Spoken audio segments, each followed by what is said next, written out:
Graça e paz a todos.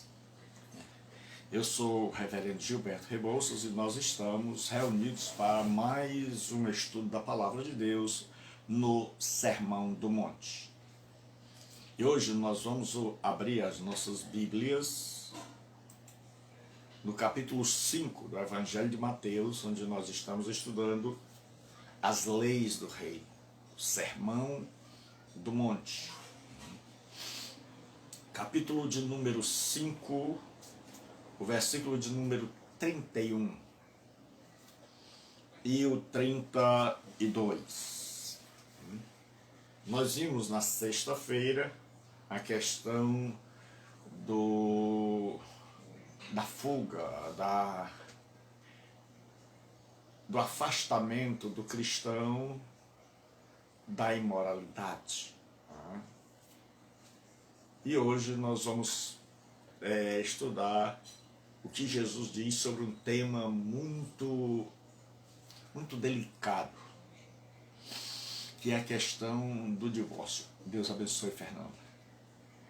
E como eu sei que existe muita gente sofrendo por esta situação, não é meu interesse fazer com que pessoas que estão numa situação delicada sofram mais. Mas eu tenho que explicar a palavra de Deus. Eu peço que Deus me dê a sua graça. Pai, em nome de Jesus, nós oramos a Ti, pedindo que nos dê equilíbrio, que nos dê graça, que nos dê um coração cheio de amor, que nos dê também a coragem, que nos dê a sabedoria, o discernimento, a luz do céu, a inspiração do Espírito Santo, para que nós possamos abordar um tema tão delicado. Se conosco, nós pedimos a Tua graça, em nome de Cristo. Amém. Deus abençoe a todos e a todas, né? E nós hoje vamos abordar sobre divórcio. O que no Sermão do Monte Jesus vai falar sobre o divórcio. Entende assim? Também foi dito, aquele que repudiar sua mulher, dê-lhe carta de divórcio. Eu, porém, vos digo, qualquer que repudiar sua mulher, exceto em caso de relações sexuais ilícitas, a expõe a tornar-se adúltera, e aquele que casar com a repudiada comete adultério. Então Jesus vem agora numa série de antíteses. Renata, Deus abençoe Renata, Deus abençoe Rony. Jesus vem ensinando no Sermão do Monte, e ele vem numa série de antíteses. Ele vem dizendo que não matarás. E ele disse, ouviste o que foi dito, não matarás. Eu, porém, vos digo.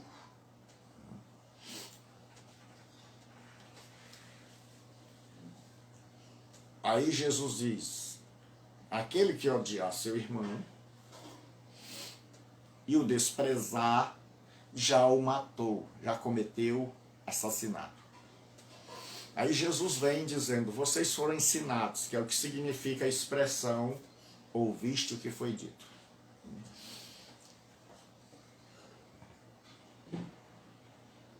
Deus abençoe, meu irmão.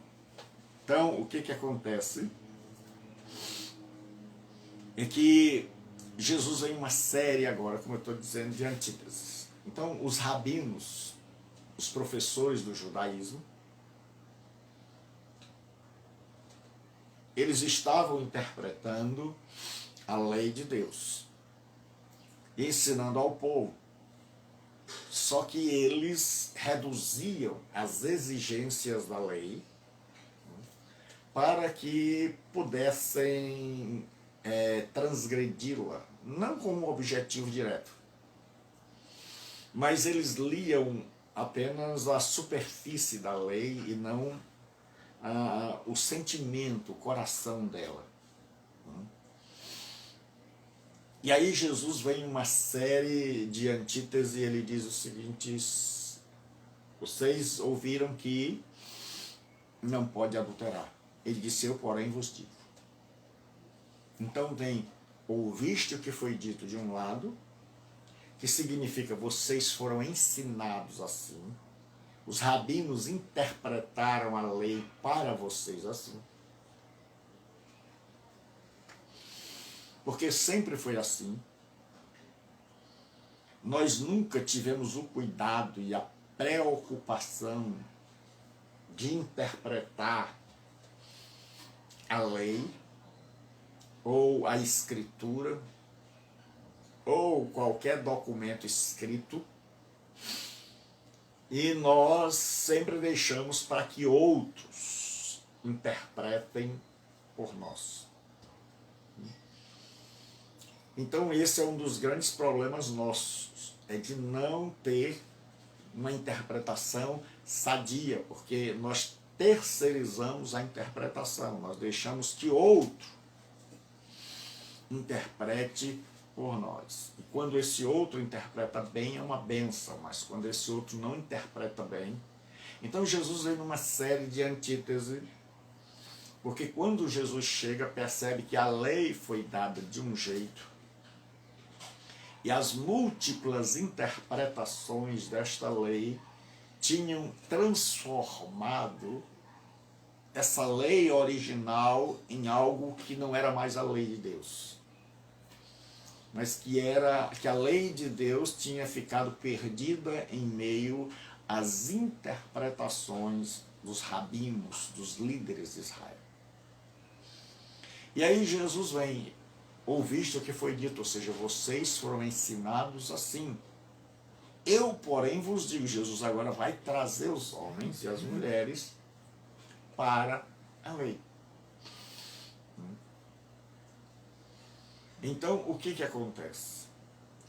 Jesus agora vai dizer: ouviste o que foi dito, ou seja, vocês foram ensinados assim, não adulterarás. Eu, porém, vos digo, qualquer que olhar para uma mulher com intenção impura no coração já cometeu adultério.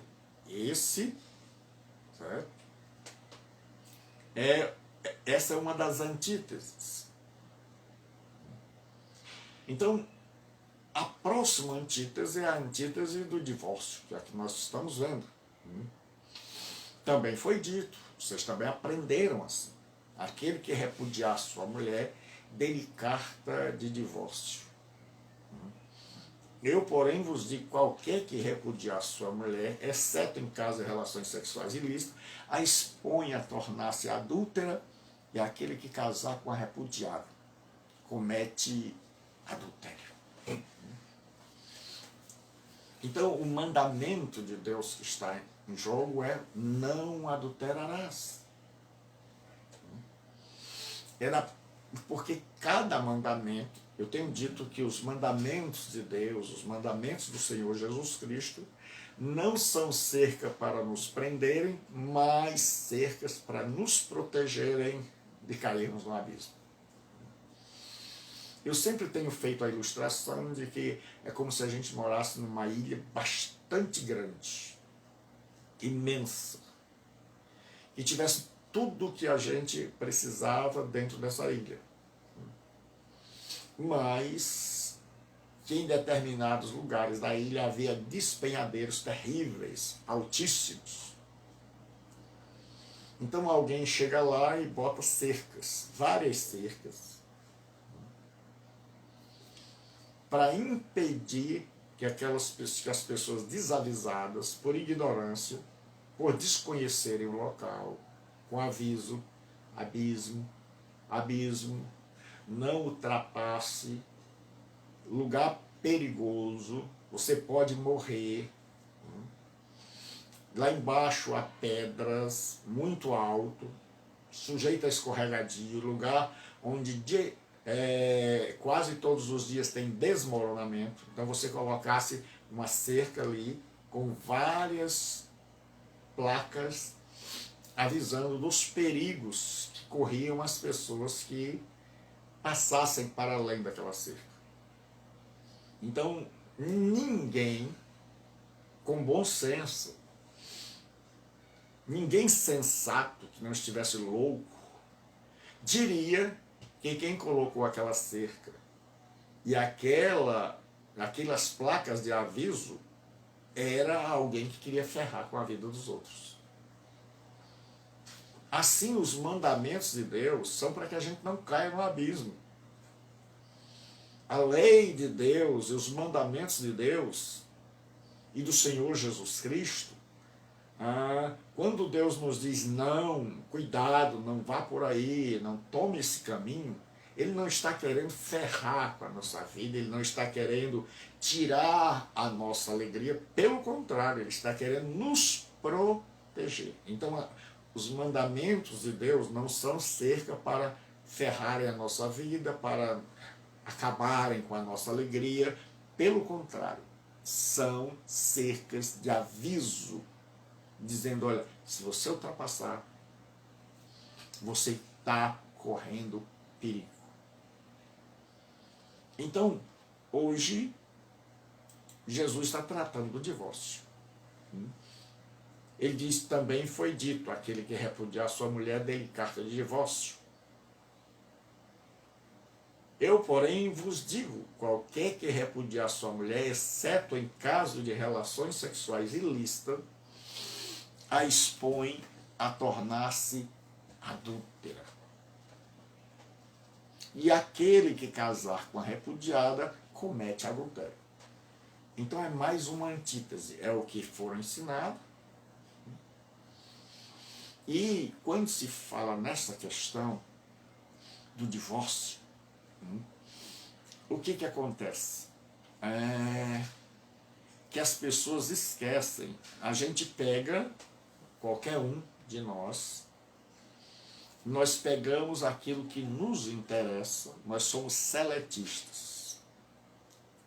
Nós pegamos aquilo que nos interessa e nós esquecemos, consciente ou inconscientemente, aquilo que é realidade. Então, geralmente, a gente procura focar naquilo que nos interessa, naquilo que permite, aparentemente, o que nós estamos querendo. E a nossa tendência é de se conformar com a superficialidade. É de não ir mais a fundo nisso. Então, um dos grandes problemas nossos, em todas as áreas da vida, é que nós, quando estamos diante de um dilema, diante de um problema, nós procuramos não a verdade sobre aquele dilema. Não uma visão geral, mas nós procuramos escritos, teses, pessoas que corroborem, apoiem as nossas decisões. Então, quando Jesus chega, existem duas escolas rabínicas que elas estão nesta controvérsia. Nos dias de Jesus, o adultério tinha se transformado numa coisa banal. E existiam dois rabinos, chamados Shammai e Hillel, que eles discutiam esta questão. Então, o Shammai adotava uma linha rigorosa, e o Hillel adotava uma linha mais liberal. Sempre foi assim, teve o ortodoxo e o liberal. Então, eles se baseavam, né, a interpretação deles era de Deuteronômio 24, que é o que vai dar origem a esse texto. Muitas vezes o grande problema nosso com as escrituras é, como eu disse, a questão da superficialidade. Deus abençoe, Antônia. Então, o que vai dar margem a esse texto, porque qual era o ensino dos rabinos? O ensino dos rabinos está baseado, sobre o divórcio, está baseado numa leitura de Deuteronômio 24, que eu vou ler para você agora, versículos de 1 a 4. Certo? Deuteronômio, que fazia parte da lei de Deus, diz assim: se um homem tomar uma mulher e se casar com ela, e ela não for agradável aos seus olhos, por ter ele achado coisa indecente,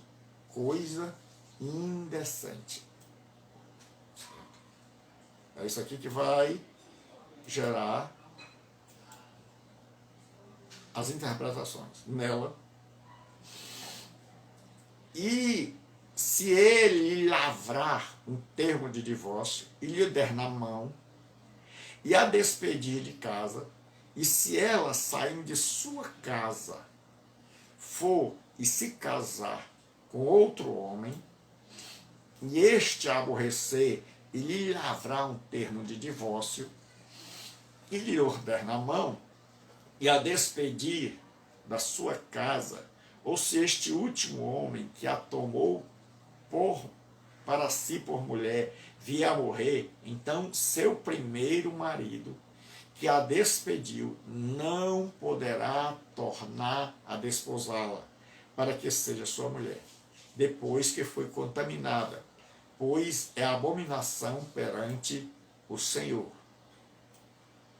Assim, não farás pecar a terra que o Senhor teu Deus te dá por herança. Então, os rabinos agora estão discutindo isso aqui. Que na lei mosaica havia a carta de divórcio. Algumas pessoas, elas dizem que para que casar no papel?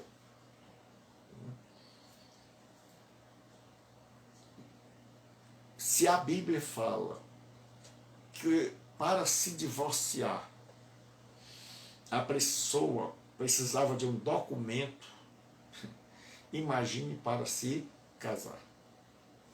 Certo? Então o que acontece? Na lei, já lá na frente, quando o povo de Israel está no caminho, já com o coração duro,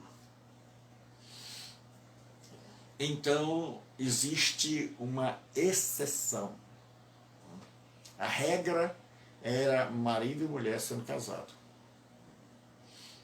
A regra era, e serão os dois uma só carne.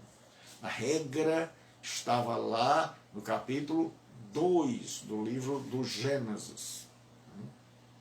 Então era o ensinamento de Deus que o marido e a esposa não se deixassem. E aí os rabinos começam a interpretar a lei. Pode ou não pode? Então Deus tinha permitido a Moisés uma exceção de, em alguns casos, ceder o divórcio. Mas para que o marido desse o divórcio, para que houvesse divórcio, havia necessidade de algo que quebrasse a aliança, de algo que anulasse a aliança, que a Bíblia chama de coisa indecente. Deus abençoe a minha. Coisa indecente. Então os rabinos, com o passar do tempo, eles foram dando suas interpretações. Então,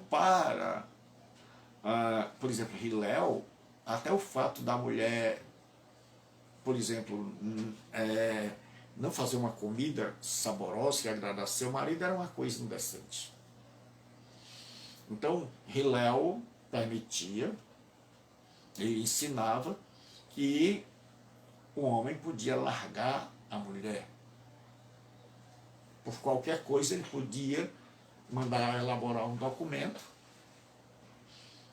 assinando o divórcio e entregar na mão e despedi-la. Por qualquer coisa. Shammai já dizia não.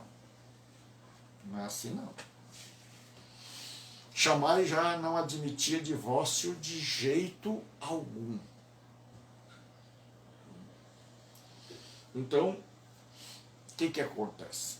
Quando Jesus chega, que é o rabi do momento, que é o mestre do momento, então as pessoas vão para Jesus Cristo para perguntar a ele qual é a posição dele sobre isso. Se ele está com Shammai, que diz, de jeito algum, ou se ele está com Hillel, que diz, rapaz, o marido dá a carta de divórcio à mulher e manda ela embora. Só que lá em Deuteronômio dizia, se ele encontrar alguma coisa indecente, ele dar-lhe uma carta de divórcio, um documento, e ela vai e ela casa com o outro. Mas se o outro morrer, ela não pode voltar para o primeiro. Então está desfeita a aliança. E aí, quando a gente lê isso, Mateus provavelmente fez um resumo do ensino de Jesus Cristo. E o ensino mais amplo que nós encontramos sobre essa temática de Jesus Cristo, sobre o divórcio, está em Mateus capítulo 19, onde se acredita que Mateus resumiu, ou que Jesus tenha falado disso em Mateus 19 de uma forma onde ele tinha mais tempo. Então o que acontece? Em Israel está, pode se divorciar, então as pessoas se divorciaram por qualquer coisa. Aqueles que seguiam a Hillel, a Shammai, diziam não pode se divorciar. Então havia de um lado, gente se divorciando de todo jeito. Do outro lado, quem era partidário de Hillel e Shammai não se divorciava de jeito nenhum. Então havia muita dor, muito sofrimento de um lado e muita liberdade do outro lado. E aí em Mateus 19, a questão da controvérsia vem, porque os judeus querem saber de Jesus. Aí agora mais informação. Agora nós temos maior informação e dentro de um contexto, certo? Porque no Novo Testamento tem o que a gente chama de dito de Jesus e tem a narrativa. A narrativa é aquilo que o autor diz. O autor está discorrendo sobre a vida, os ensinamentos de Jesus Cristo. E aí, em determinado momento, ele abre um parênteses, abre aspas, e aí ele começa a citar o que Jesus disse. Então isso que Jesus disse, antigamente nas Bíblias vinha em letra vermelha, para diferenciar da narrativa. Então o autor está narrando. Por exemplo, no Sermão do Monte, Mateus diz assim, e Jesus subiu, e vendo as multidões, subiu ao monte. E como se assentasse, da maneira que ele se assentou, porque naquela época se ensinava sentado. E como se assentasse, passou a ensinar os seus discípulos, dizendo, 2 pontos. Até aí é a narrativa. Daí em diante nós temos os ditos de Jesus, bem-aventurados pobres, que nós já vimos aqui, tem tudo. Se você não viu, é só clicar no YouTube Gilberto Rebouças, Rebouças com U, não com L, e não com S, com C cedilha. Você liga Gilberto Rebouças, e vai lá no meu canal no YouTube e assiste todos os estudos aqui. Então em Mateus 19, a partir do versículo 3, diz assim: vieram a ele alguns fariseus, que eram os mais rigorosos, e o experimentavam perguntando: é lícito ao marido repudiar a sua mulher por qualquer motivo? Então veja que o tema vem à pauta de novo. A questão vem à tona de novo. Eles sabiam da controvérsia, queriam experimentar Jesus, porque existem aqueles hoje dentro do cristianismo que são os fariseus modernos. São aqueles que só perguntam, só fazem perguntas para tentar deixar o mestre em circunstâncias difíceis. E os fariseus vieram, eles já tinham provavelmente suas opiniões formadas, mas estavam ali para experimentar Jesus. E Jesus aproveita a pergunta para expor. E Jesus agora vai dar uma resposta a eles. Isso é o que a gente chama de controvérsia. Então respondeu Jesus: não tendes lido que o Criador, desde o princípio, os fez homem e mulher? E que disse: por esta causa deixará o homem pai e mãe, e se unirá à sua mulher, tornando-se uma só carne, de modo que já não são mais dois, porém uma só carne. Portanto, o que Deus ajuntou, não separe o homem. Então, veja o que eu disse no começo. O ser humano, devido à sua fragilidade de ser uma criatura caída, nós escolhemos não a totalidade do problema, mas não examinamos o problema em todos os lados. Nós procuramos aquilo que serve para nós, aquilo que nos agrada, aquilo que nós queremos. Não importa se isso é o certo ou o errado, muitas vezes. Nós queremos opiniões que sejam favoráveis a nós. Então, quando entra na questão do divórcio,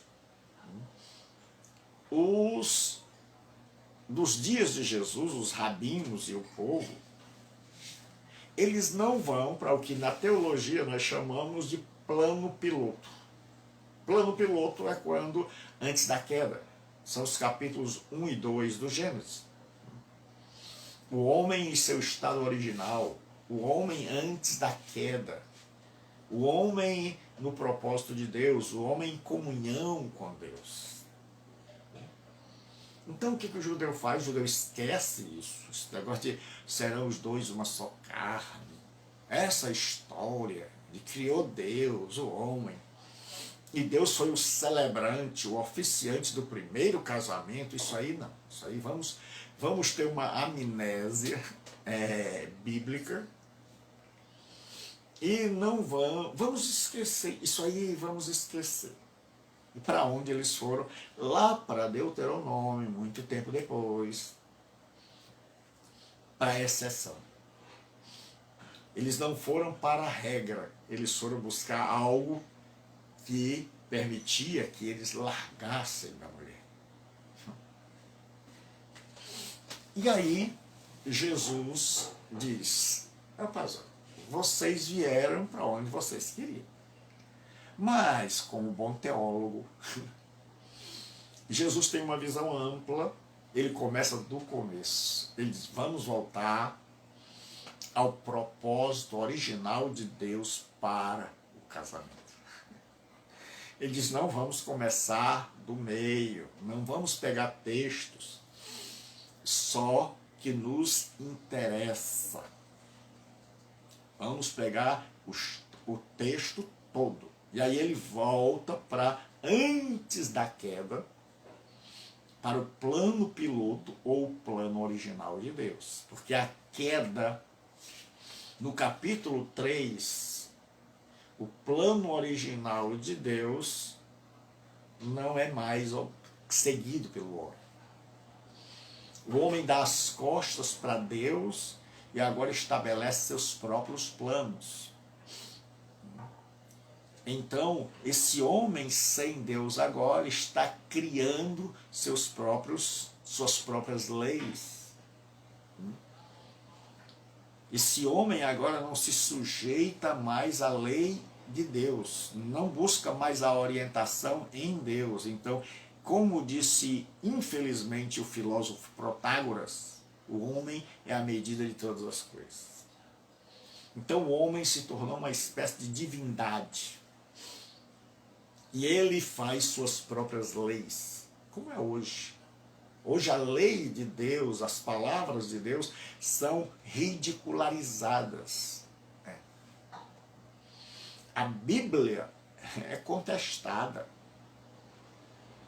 Mas um monte de gente que escreveu livros, são livros considerados assim, olha, livros científicos, livros de filósofos, livros de humanistas, são Bíblia para muita gente, são sagrados, são inerrantes para muita gente. Muita gente lê Jean-Jacques Rousseau, Foucault, tantos outros filósofos modernos, filósofos medievais, cientistas, revistas científicas, e acreditam que aquelas verdades ali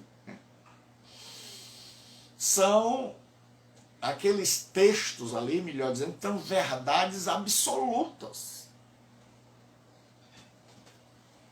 Mas quando eu e você vamos dizer que na Bíblia tem a verdade, eles dizem não.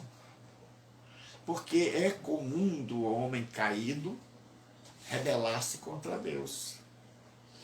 Então hoje o homem tem seus próprios escritos, suas próprias leis, seus próprios mestres.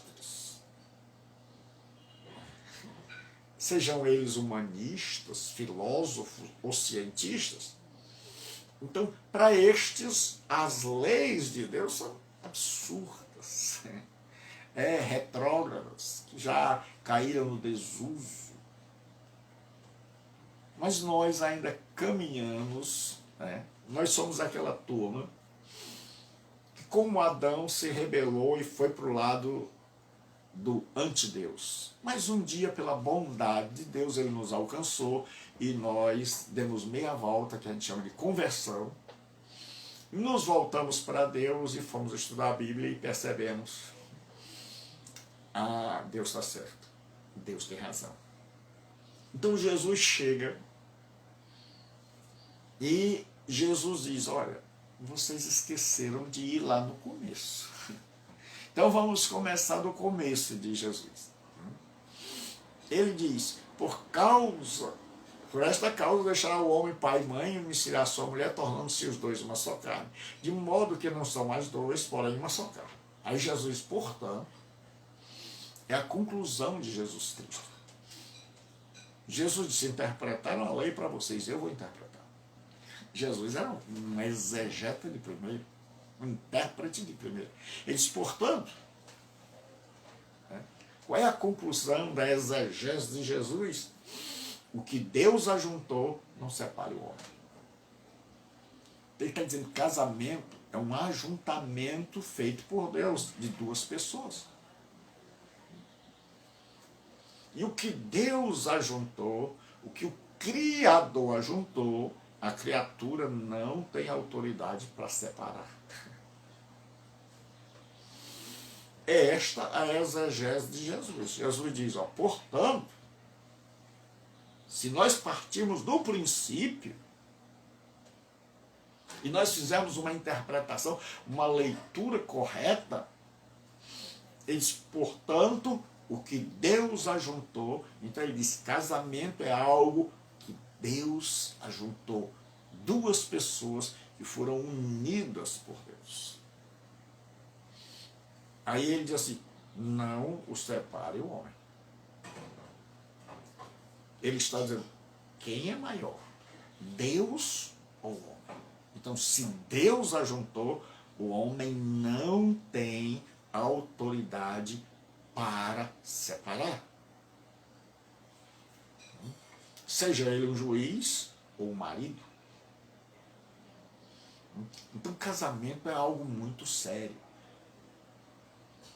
Porque muitas vezes se casa no mundo secular por emoções. Se casa por solidão. E na maioria das vezes se casa por sexo. No meio cristão, muita gente se casa porque está abrasado, está cheio de hormônios fervilhando, está desejoso de viver uma vida sexual ativa. Então aí a pessoa procura uma companheira e casa, mas casa sem levar em conta o todo. Porque quando a gente casa com a família da mulher, casa com os problemas dela, que casamento vai sair caro, né? Que uma coisa um está na sua casa, o outro está na outra, ser sustentado pelo pai e pela mãe, outra coisa é estar juntos. Então muita gente não leva como saber se foi Deus que ajuntou. O que acontece? Muita gente pergunta, mas será que foi Deus que ajuntou? No momento que uma pessoa se casa, o casamento é uma instituição divina. Então foi Deus que estipulou o casamento. Então no momento que uma pessoa se casa, ela está sendo ajuntada por Deus.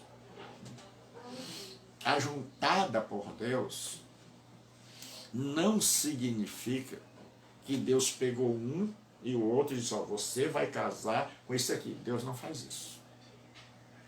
Certo? Deus deixa que a gente escolha. Para depois a gente não chegar para Deus e dizer, aí Deus, problema que o Senhor arrumou para mim. Aí a culpa é do Senhor. A culpa é do Senhor. Certo? A Bíblia diz, Deus fez Eva e trouxe a Adão, mas Deus não obrigou ele a casar. Então, quando a Bíblia diz Deus ajuntou, é porque Deus estabeleceu a instituição, o casamento. E quando o homem e uma mulher resolvem casar, eles estão entrando numa instituição estabelecida por Deus. E aí, eles estão aceitando que o casamento, mesmo que eles não saibam, eles estão aceitando as regras do casamento. Deu para entender, né? Se deu para entender, digo ok. Então, Deus estabeleceu, vai haver casamento. E quando eu resolvo me casar, eu estou concordando com Deus. Eu digo, sim, tudo bem. É verdade, eu quero me casar. Então, quando eu digo eu quero me casar, então, eu estou dizendo sim. Sim para uma instituição divina. Eu digo, Deus estabeleceu o casamento e eu quero. Então, quando eu digo que eu quero, eu estou concordando com Deus. E quando eu estou concordando com Deus, eu estou comprando o pacote todo. Então, o que acontece? Quando eu digo eu quero me casar, significa eu aceitei a instituição divina. Casamento é uma instituição divina. Eu aceitei isso. Se eu aceitei isso, Deus ajudou. Porque muita gente hoje é assim, não, eu acho que meu casamento não foi juntado por Deus. Porque eu fiz assim, assim. Não, meu amigo, não quer dizer que Deus pegou uma pessoa e outra e disse assim, peraí, que eu vou pegar duas pessoas que se dão maravilhosamente, que se, uma é boa, a outra é maravilhosa. Não, muitas vezes do casamento, Porque quem escolhe a pessoa com quem vai casar somos nós. Deus dá a aprovação. Não existe casamento, preste bem atenção, não existe casamento religioso. Como é, pastor? A pessoa diz, o casamento religioso vai ser... Não, o que existe é um casamento, é um contrato entre um homem e uma mulher no cartório. Aí eles fazem aquele contrato. E de noite, o pastor vai dar as bênçãos sobre aquele contrato, aquele casamento que já foi realizado. É tanto que o pastor pede para dar as bênçãos. O pastor pede, ou o padre, o documento de que eles já casaram no cartório. Nem o pastor nem o padre casam alguém sem que antes eles tenham casado no cartório. Então, o que nós pastores fazemos, ou um pastor que conhece Bíblia, não é casar de novo. Não é casou o corpo e agora nós vamos casar as almas. Não. A pessoa já está casada lá no cartório. E nós vamos ministrar as bênçãos sobre aquele casamento. Agora nós vamos invocar a bênção de Deus sobre aquele ajuntamento que um homem e uma mulher decidiram fazer. Então, um homem e uma mulher chegaram e disseram, nós queremos casar, amém. Então, vamos lá no cartório, vamos colocar isso no papel. Agora nós estamos casados. Então, vamos à noite pedir ao pastor, ao padre, que abençoe essa nossa decisão, esse nosso contrato, esse nosso projeto de vida a dois. Então o pastor vai lá para ministrar as bênçãos, e não para casar a pessoa de novo. Então nós chegamos lá dizendo, fulano e fulana já se casaram diante das autoridades civis e vieram diante de mim para receberem as bênçãos de Deus sobre este contrato já realizado. Então qualquer pastor que tem um pingo de noção, ele sabe que ele vai dar as bênçãos sobre aquele casamento que já foi feito. Então Deus não escolhe a mulher para a gente, Deus orienta. Mas Deus não escolhe o homem, nem a mulher. É a mulher e o homem que vão escolher. Então Deus não tem culpa se eu e você escolhemos só pela cara. Deus não tem culpa se nós escolhemos errado. Deus não tem culpa se nós escolhemos só por causa da sexualidade, da vida sexual, melhor dizendo. Deus não tem culpa da minha escolha errada, por isso Ele deixou a escolha na minha mão. Para que eu não possa chegar para Deus e dizer, Deus, eu vou me divorciar porque eu não gostei, o Senhor arranjou para mim, o culpado é o Senhor. Não. Então, o que acontece? Você e eu, a gente escolhe com quem a gente quer casar, a gente acerta com essa pessoa, casa com ela no cartório e pede agora a Deus a bênção. Senhor, quero a tua bênção sobre a nossa vida aqui. Mas quem escolheu fomos nós. Não temos o direito de chegar para Deus e dizer, Deus, que pode. Então, como é que Deus pode fazer, pastor? Deus pode nos orientar, nos guiar, dizer, olha, vou te mostrar como é uma esposa que está aqui. Você lê Provérbios, você vai ver mulher virtuosa, né? Você vê como é o marido, a esposa, né? Quais são os critérios. Mas nós, geralmente, quando a gente se apaixona, ninguém está nem aí para o que Deus disse, para o que Deus deixou de dizer. A gente se apaixona e a gente cega, e a gente, casa depressa. Quantas moças que casam com rapazes de tradições religiosas diferentes, rapazes que casam com moças de tradição religiosa diferente, aí eles estão apaixonados, e eles dizem, o rapaz diz, eu vou me converter, a moça diz, eu estou orando, a gente vai aconselhar, minha irmã, tenha cuidado. Tenha cuidado, Mais tarde a realidade vai, não, pastor, você não tem fé não, se eu não crer. Aí depois, quando vem os problemas, que cai a ficha, que passou a empolgação, que já tiveram noites e noites de sexo, que já começaram a aparecer os problemas, aí cada um começa a se mostrar, começa a se descobrir quem realmente são. Porque no namoro a pessoa mostra o lado melhor. No casamento você vai conhecer o pacote completo. No namoro, cada um é melhor que o outro. Amor. Eu tenho maior trauma com esse negócio de amor. Então, o que acontece? As pessoas casam e elas não vão como Jesus para a raiz. A gente sabe, olha, você vai se casar e os dois vão ser uma só carne. Então não vai ter mais duas agendas. Não vai ter mais duas vidas. Porque muita gente casa e ao invés de os dois deixarem para serem como Jesus uma só carne, então se eu caso eu deixo a minha vida, a mulher deixa a dela, para vivermos a nossa. Deus abençoe, Caiane. Então no casamento é quando duas pessoas optam por abrirem mão de suas vontades para viverem uma só vida. Então não existe mais duas agendas, duas coisas, é uma só.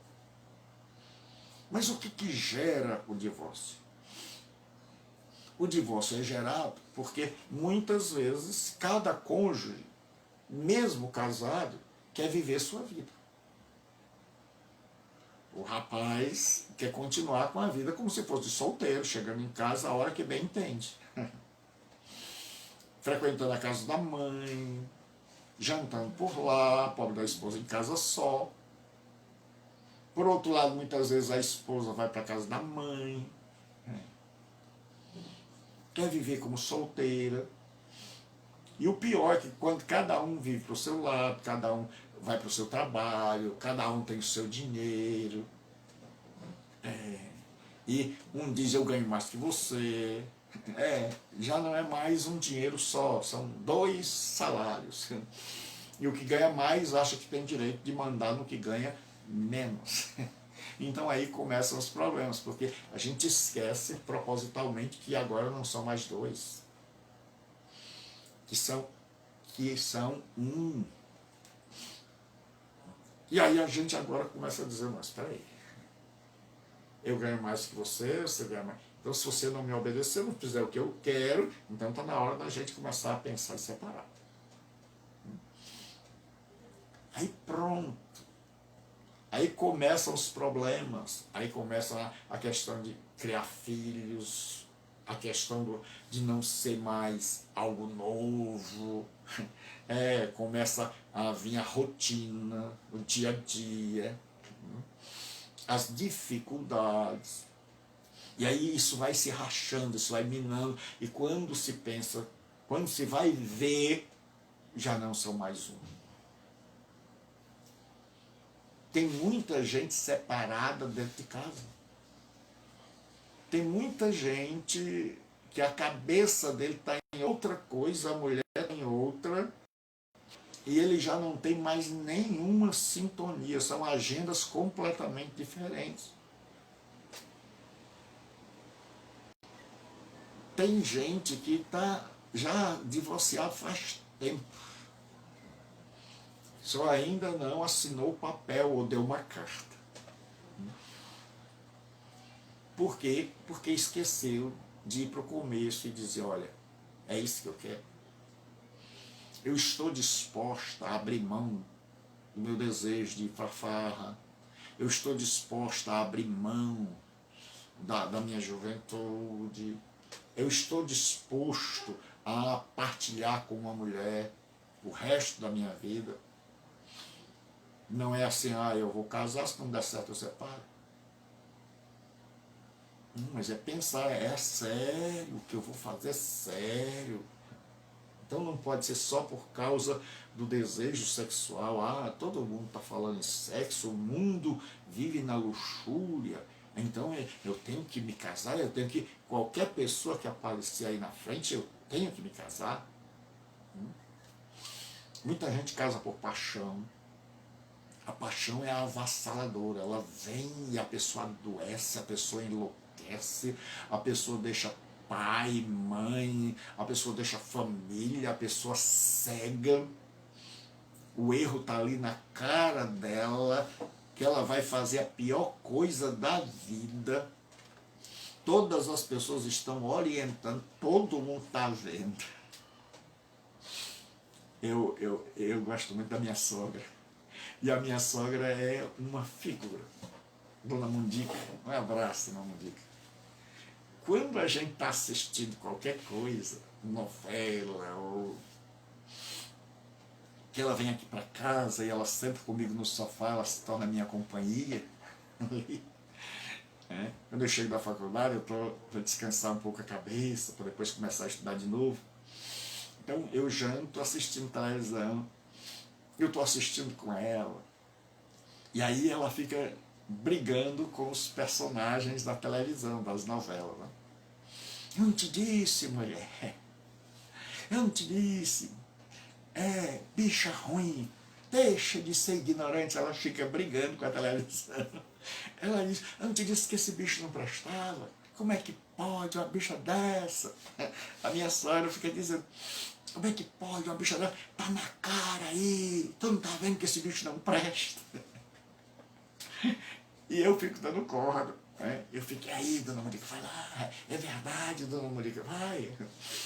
E ela fica, mas como é que pode?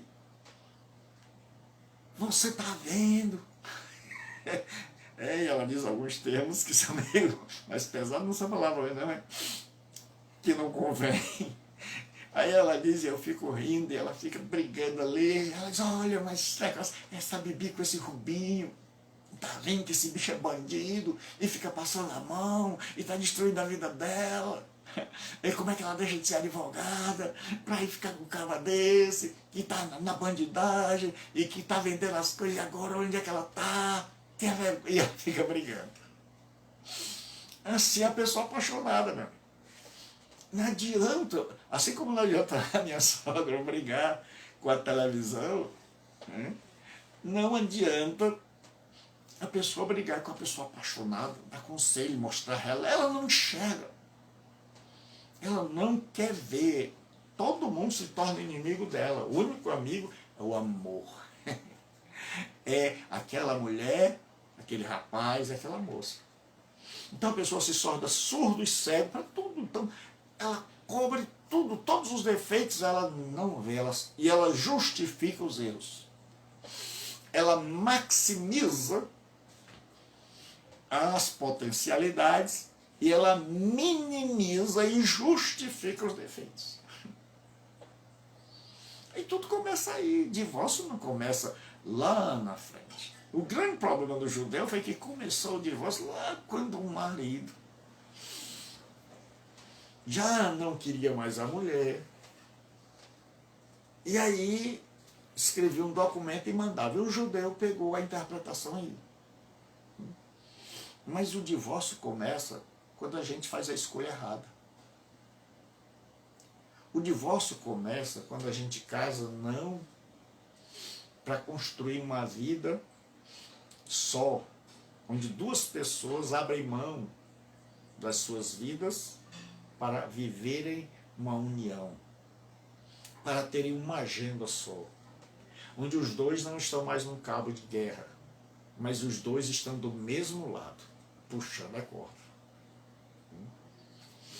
Onde um procura compreender o outro. E onde essas duas pessoas se juntaram para construir uma vida. Onde as pessoas descobrem que casamento não nasce pronto.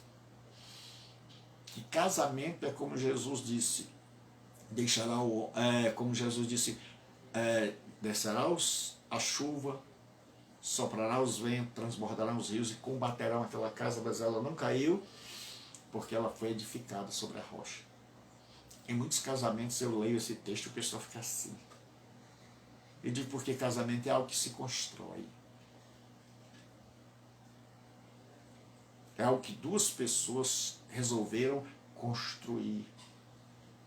E muitas vezes a gente não percebe desde o início o caráter do outro.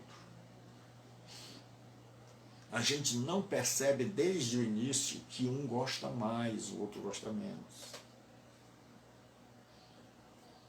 A gente não percebe desde o início que às vezes um só gosta, um só ama. A gente não percebe desde o início que aquele nosso projeto tem tudo para dar errado. Porque a gente está cego. A gente está cego. E aí a realidade é que vai abrir os olhos. O dia a dia, o tempo,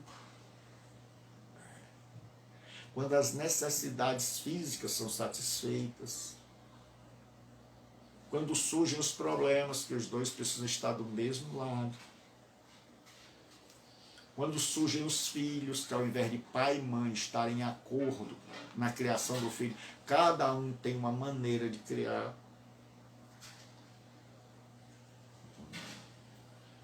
E aí o divórcio vai começando. Porque o divórcio é uma separação, e essa separação nem sempre. Quando, ou melhor colocando, quando ela vem a se estabelecer e dizer assim, cada um para o seu lado, é porque já estavam assim há muito tempo. É porque essa já era uma realidade, talvez desde o dia do casamento. Só que era uma realidade coberta por uma nuvem branca, da cegueira, da paixonite aguda. As pessoas não foram ver, é amor mesmo. É amor mesmo. E aí eles, quando foi a hora de dizer assim, rapaz, vamos construir algo a dois, e que eu tenho que abrir mão. Aí ninguém quer abrir mão. Aí no casamento eu quero que o outro abra mão do seu projeto e venha fazer o meu. O outro quer que eu abra mão do meu projeto, que eu seja do jeito que eu sou para ser do jeito que ela quer. Aí começam os conflitos. Aí a gente começa a perceber que o divórcio começou. Aí a gente começa a perceber que já não somos mais um. Quando a mãe e o pai começam a brigar por causa do filho. Porque um chega e diz, ó, teu filho já não é mais o nosso. Então se a gente começar a analisar, o que tem de gente divorciada não é brincadeira. Tem muitos que estão divorciados no papel, mas tem uma multidão que está divorciada, no sentido de separado e já não ser mais um. De já não ser mais um. De cada um pensa diferente, cada um vive diferente, cada um tem o seu dinheiro, cada um tem o seu pensamento, cada um continua com a sua cabeça dura. Não existe essa convergência para serem um. Casamento é isso. Casamento é quando a gente se junta, se une, assina um termo de que é isso que nós queremos, pedimos a um pastor, a um padre ou a um líder religioso que ministre as bênçãos sobre aquela nossa decisão, e aí vamos começar uma construção de um casamento. Vamos começar a construção de uma vida a dois. E aí um abre mão de um lado, o outro abre mão do outro. E os dois vão se tornando cúmplices. Eu sou dela, ela é minha. Como diz o Cantares de Salomão, eu sou do meu amado e o meu amado é meu. Então, no casamento, segundo a Bíblia, é quando os dois deixam de ser dois para serem um. O divórcio começa quando esse um nunca chega a ser um, ou quando eles chegaram a ser um por algum momento, mas com o passar do tempo, sem perceber, já não são mais um. Já tem duas agendas diferentes. Já tem planos diferentes. Já pensam diferente. E por isso vem as contendas, as desavenças. Já tem uma maneira de criar os filhos diferente. Muitas vezes a mãe chega e diz, ó, teu filho aprontou. Aí o pai vai lá, briga. Às vezes chega ao extremo de botar para fora de casa. E aí a mãe vai e diz, ô, meu filho bateu, foi, a mamãe está aqui. Ó, ela que entregou. Aí o pai passa pelo mal e a mãe passa por boazinha. Ou então o pai diz assim, olha, aqui não vai ter mais celular. Essa meninada está toda aprendendo que não presta, confiscar todos os celulares. Aí o pai guarda no local. Aí o pai sai para trabalhar e os meninos todos, mãe. E aí a mãe vai e diz, pega, mas não diz pro teu pai. Então já não são mais dois. Já não são mais um. Não existe mais o mesmo pensar, o mesmo rumo. Aí o marido começa a pensar só no emprego, esquece a casa, esquece os planos que tinham, ou nem constroem planos. Não tem planos mais em comum. Então, aí o que acontece? No cristianismo, essas duas pessoas vão morrendo para si, vão deixando de ser duas para serem uma só carne. O divórcio começa quando essas duas pessoas começam a se afastar devagarinho uma da outra. E muitas vezes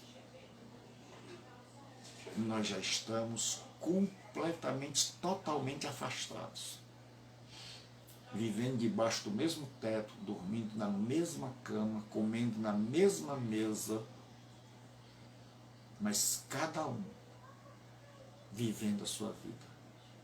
Ninguém abriu mão mais de nada. Que Deus tenha misericórdia de nós. Hoje não vai dar tempo para a gente abordar esse assunto. Então amanhã nós teremos a parte 2. Então não perca, porque amanhã nós continuaremos o comentário. E você que não é casado ainda, eu sugiro que pense muito antes de casar. Porque casamento é algo muito sério. Eu digo que casamento é como quem vai caçar um leão e só tem uma bala. O que significa? Não pode errar. Mas se você já casou, então saiba que o plano original de Deus é que os dois sejam uma só carne. É que haja uma unidade. E é por isso que Jesus diz, quando a gente quer segui-lo, que é semelhante ao casamento, ele diz, se alguém quer vir após mim, negue-se a si mesmo. Tome a sua cruz e siga. No casamento é a mesma coisa. Se alguém quer se casar, negue-se a si mesmo. Morra para o eu e viva para o nós. Então, uma mulher que não quer largar seu modo de vida e acompanhar um homem, se você quer viver como solteiro, então não se case. Porque casar é dizer: eu concordo com a instituição divina. Deus estabeleceu o casamento e eu quero isso para a minha vida. Então Jesus diz: quando você concorda com a instituição casamento e você vai lá e assina um papel, você acertou algo que Deus instituiu. Então não importa onde você casou, não importa quem casou, quem fez o casamento, como foi, onde foi. O que importa é que você aceitou uma instituição feita por Deus. E aí, quando você fez isso, você se ajuntou com alguém perante Deus. Você se uniu a alguém diante de Deus, porque você aceitou uma instituição dele. E aí Jesus disse que nós não podemos desfazer o que Deus fez. Ou seja, a criatura não pode desfazer o que o Criador fez. Então é algo que a gente deve levar muito a sério. Eu tenho visto muita gente sofrendo porque não pensou muito antes. Eu estou vendo muita gente sofrendo nesses meus 30 e poucos anos de ministério. Eu tenho 57 anos. Desses 57, eu me converti com 20. Dos 20 anos para cá, eu tenho lidado com pessoas. Eu tenho visto muita gente sofrendo. Eu mesmo tenho problemas no meu casamento, porque quem disser que não tem, não vou dizer que está mentindo. Vou dizer que não está dizendo toda a verdade. Todas as pessoas têm diferenças, porque são diferentes. Por isso que eu disse que o casamento é uma construção, onde é necessário abrir mão, onde é necessário estar disposto a renunciar, negar-se a si mesmo. E eu quero dizer uma coisa: se você não é daqueles que abrem mão, se você, moça, não é daquelas que abrem mão, então não case.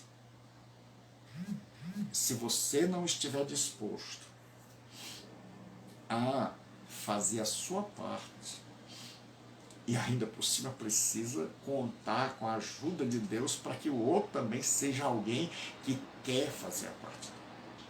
Então sugiro que você só se case com alguém que dá provas de que te ama. E que você pergunte a quem está fora. E olhe e diga assim: ó, diga uma coisa, vocês que estão vendo aí de fora, fulano dá provas que me ama. Eu amo essa pessoa o suficiente para enfrentar as agruras da vida. Eu estou disposta a abrir mão do conforto da casa do meu pai, da casa da minha mãe, para começar uma vida eu mesmo, tendo que acordar cedo, tendo que trabalhar para ajudar o marido, tendo que cuidar de filho, porque mulher tem uma jornada dupla. Ela trabalha fora e quando chega em casa, coitada, trabalha dentro de casa. Então, a pessoa tem que se perguntar e não só ser guiado pela paixão de dizer assim: eu quero me casar, eu amo a fulana, eu não vejo a hora. O mundo não é um conto de fadas. O amor é lindo, é belo, é maravilhoso.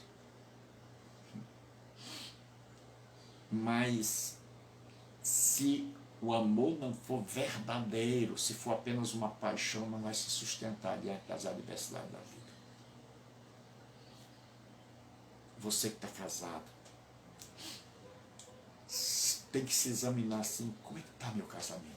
Será que eu já estou divorciado faz tempo? E se estou divorciado, estou pulando a cerca, estou fazendo igual o judeu, estou arrumando meios para dizer assim, não, minha mulher não serve, meu marido não serve, a gente já está mesmo afastado, então não tem problema nenhum eu arrumar outro, ele arrumar outro, então cada um de nós vive a nossa vida. Com Deus não se brinca. Com Deus não se brinca.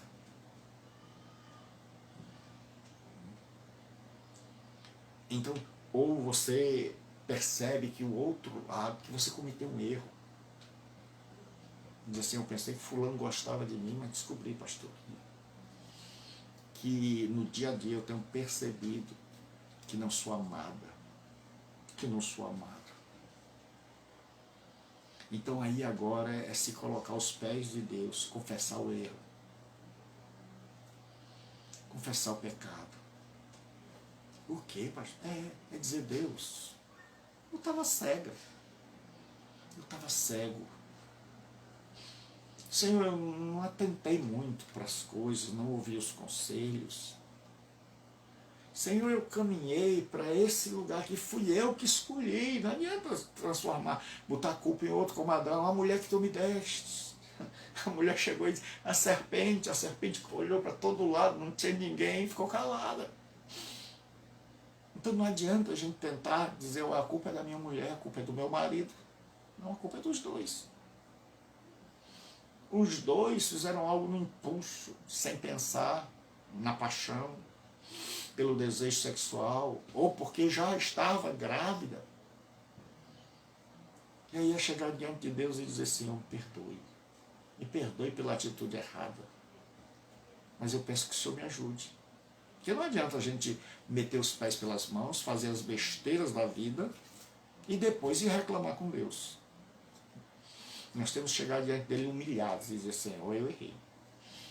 Senhor, pequei, fiz escolhas equivocadas, o negócio desandou. Senhor, está aí, o sofrimento está enorme. Ou talvez ele já tenha se ido, ela já tenha se ido. A dor está imensa. E o jeito que tem agora é chegar diante de Deus e dizer, Senhor, eu fiz a besteira. Eu errei. Só o Senhor pode me ajudar a consertar. Só o Senhor pode me ajudar a mudar a minha vida.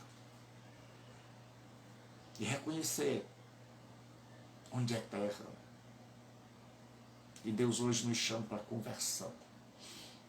Deus hoje diz assim, mulher, veja onde você está errando. Marido, veja onde você está errando. Onde é que começou essa caminhada, essa bifurcação? Vocês viram na mesma estrada.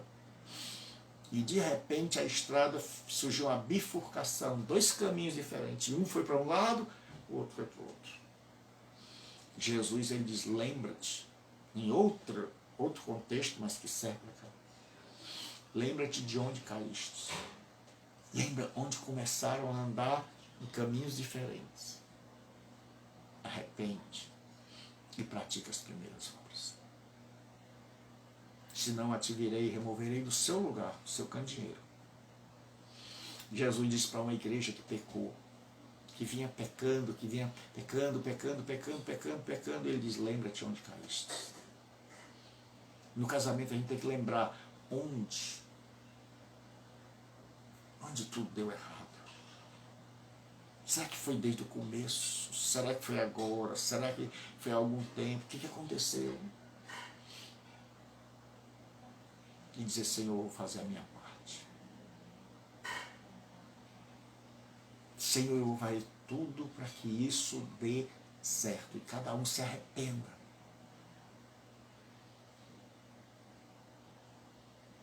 E amanhã nós fazemos a parte 2. Que Deus nos abençoe. Que Deus nos ajude. Que Deus ajude a cada casal a enfrentar as lutas que tem. E que Deus dê sabedoria a cada solteiro. Para que possa saber, com oração, com leitura da Bíblia, e com muito amor no coração, escolher a pessoa com quem pretende passar o resto da vida, sabendo que casamento é coisa muito, muito, muito séria. Casamento é uma maravilha, mas é muito sério e muito difícil. Olha, se manter casado é muito difícil. Principalmente no mundo em que nós vivemos. Então, se os dois não forem um, se não estiverem nesse processo de cada dia mais se entrelaçarem de maneira a ninguém mais saber quem é quem,